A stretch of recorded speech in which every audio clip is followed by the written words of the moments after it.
Assalamualaikum warahmatullahi wabarakatuh. Perkenalkan nama saya Abdullah dengan NIM 220332026. Prodi Perencanaan Wilayah dan Kota, Fakultas Teknik, Universitas Muhammadiyah Sinjai. Kali ini saya akan membawakan materi tentang Smart Governance. Apa itu Smart Governance? Smart Governance secara bahasa ialah pemerintahan cerdas. Smart Governance merupakan suatu bagian paling penting dalam mengembangkan konsep Smart City yang mengkhususkan pada tata kelola pemerintahan.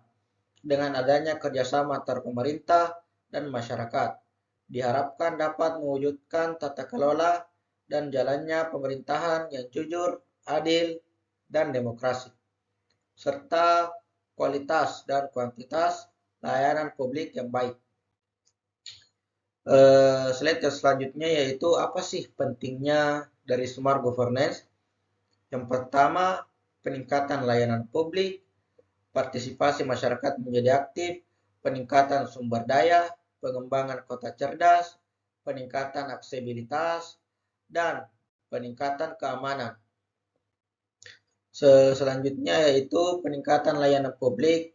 Smart governance memungkinkan pemerintahan untuk memberikan layanan yang lebih cepat, efektif, efisien, komunikatif, dan terus melakukan perbaikan. Hal ini meningkatkan kualitas hidup warga dan meningkatkan kepuasan masyarakat terhadap pemerintah. Selanjutnya yaitu partisipasi masyarakat menjadi aktif. Smart governance memungkinkan warga untuk lebih aktif berpartisipasi dalam pengambilan keputusan dan memberikan masukan, sehingga meningkatkan masyarakat keputusan dan meningkatkan kepuasan masyarakat. Selanjutnya yaitu peningkatan sumber daya. Smart governance memungkinkan pemerintah untuk sumber daya dengan menggunakan teknologi dan data untuk meningkatkan efisiensi dan meningkatkan kualitas hidup warga. Selanjutnya yaitu pengembangan kota cerdas. Smart governance memungkinkan pemerintahan untuk meningkatkan kesadaran masyarakat tentang pentingnya partisipasi dan transparansi dalam mengelola kota. Selanjutnya yaitu peningkatan aksesibilitas. Smart governance memungkinkan pemerintah untuk meningkatkan aksesibilitas dengan memberikan pelayanan yang lebih baik dan meningkatkan kesadaran masyarakat tentang pentingnya aksesibilitas. Dan yang terakhir yaitu peningkatan keamanan.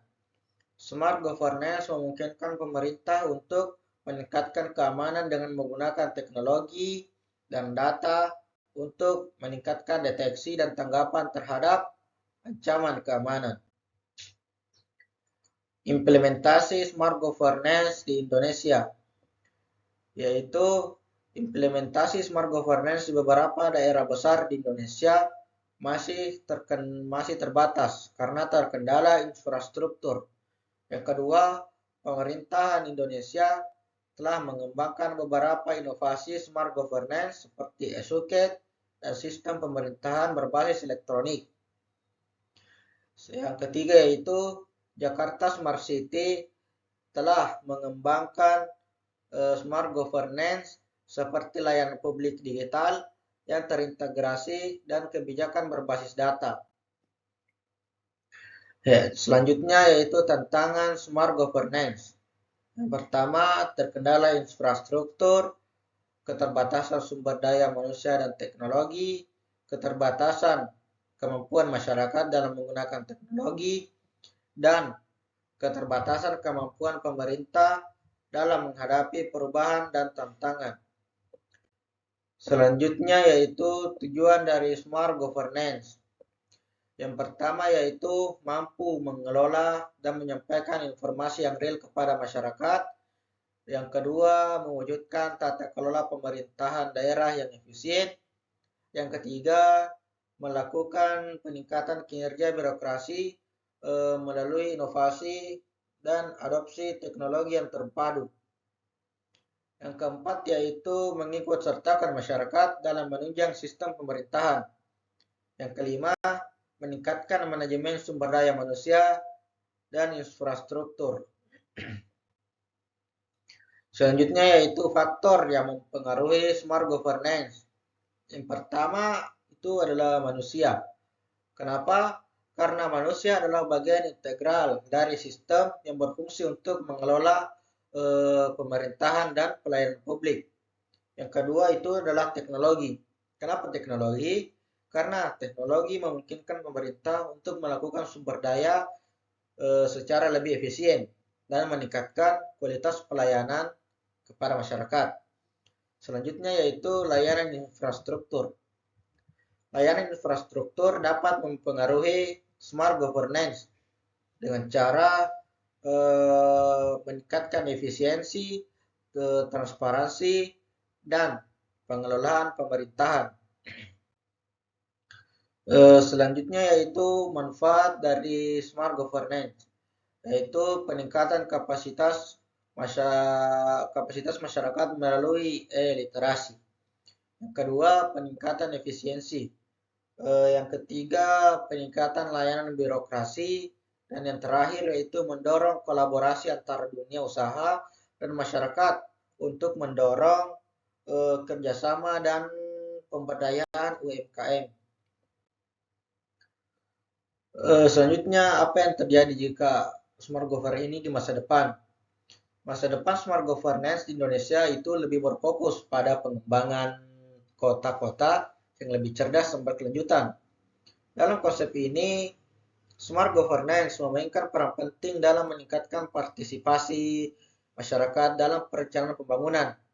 Dalam beberapa tahun ke depan, smart governance diharapkan dapat menjadi bagian integral dari pengelolaan kota-kota di Indonesia, membantu meningkatkan kualitas hidup masyarakat dan meningkatkan kota-kota untuk menjadi lebih cerdas dan berkelanjutan.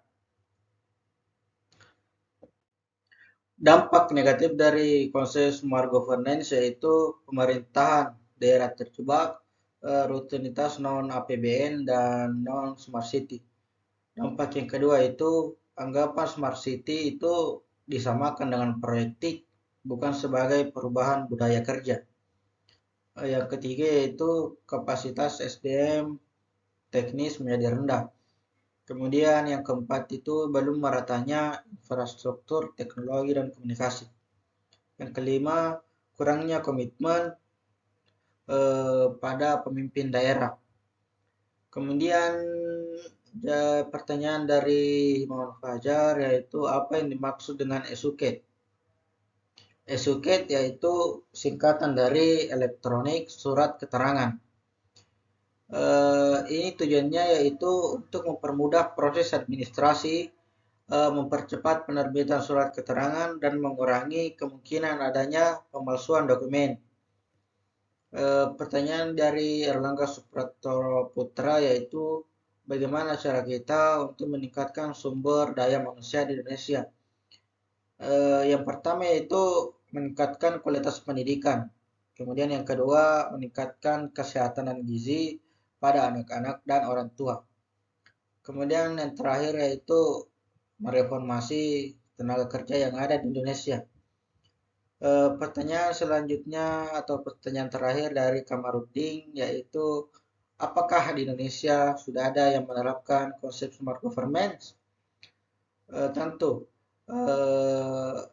Salah satunya itu berada di Jakarta, Bandung, Surabaya, dan Makassar. Mungkin itu saja pertanyaan.